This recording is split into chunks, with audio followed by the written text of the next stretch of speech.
ये सब कोई। अब 2 नंबर क्वेश्चन क्या कह रहा है? कह रहा है कि एक वृत्त के चतुर्थांश का क्षेत्रफल ज्ञात कीजिए जिसकी परिधि 22 सेमी है। यानी कि वृत्त के चतुर्थांश का क्षेत्रफल ज्ञात करना है। तो पहले वृत्त देखते हैं, फिर चतुर्थांश देखते हैं। इसमें ये है आपका वृत्त और इसका चतुर्थांश का क्षेत्रफल, मतलब इसको ये वृत्त 2 भाग में बंट गया और इस तरह से कर दिए तो कै भाग में बंट गया? 4 भाग में। इसी को चतुर्थांश बोलते हैं।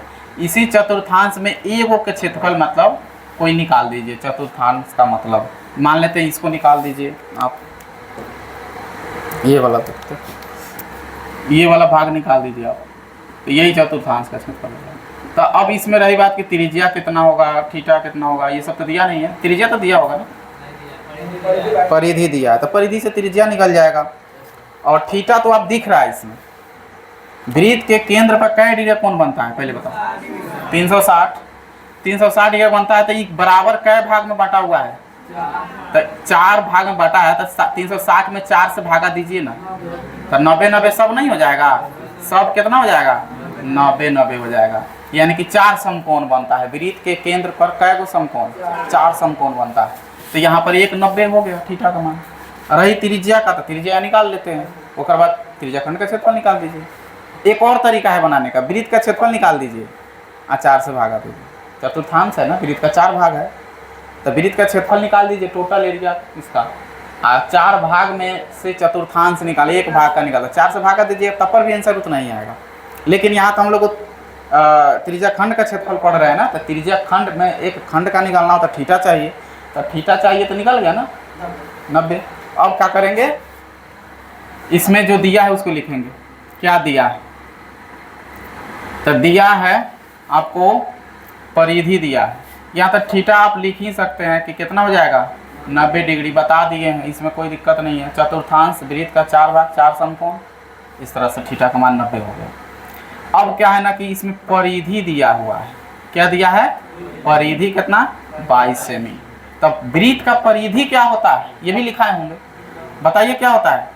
2πr होता है, हाँ, बराबर 22।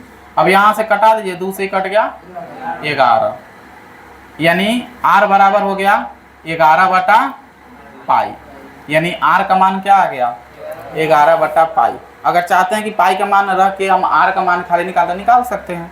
यहाँ r बराबर 11/22/7, यानी कि यहाँ पर आपका 11 दूना 22 कट जाएगा, 7 उठ के चल जाएगा ऊपर, यानी कितना हो जाएगा त्रिज्या? 7/2। समझ रहे हैं कि ये 11 का बाटा में क्या है? 1 है। 11 अकेला ना है, तो बाटा में 1 है। आई पाई का मान 22/7 है, 22 का बाटा 7 है, तो ये चला जाता है चौथा नंबर ऊपर। ठीक है, ये सब आना चाहिए।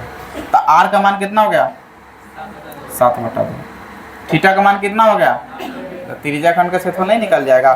तो निकालते हैं, देखिए आप लोग भी निकालिए। तो यहाँ लिखेंगे त्रिज्या खंड का क्षेत्रफल। तो त्रिज्या खंड का क्षेत्रफल क्या होता है बताइए? θ/360 पाई, हाँ, r²।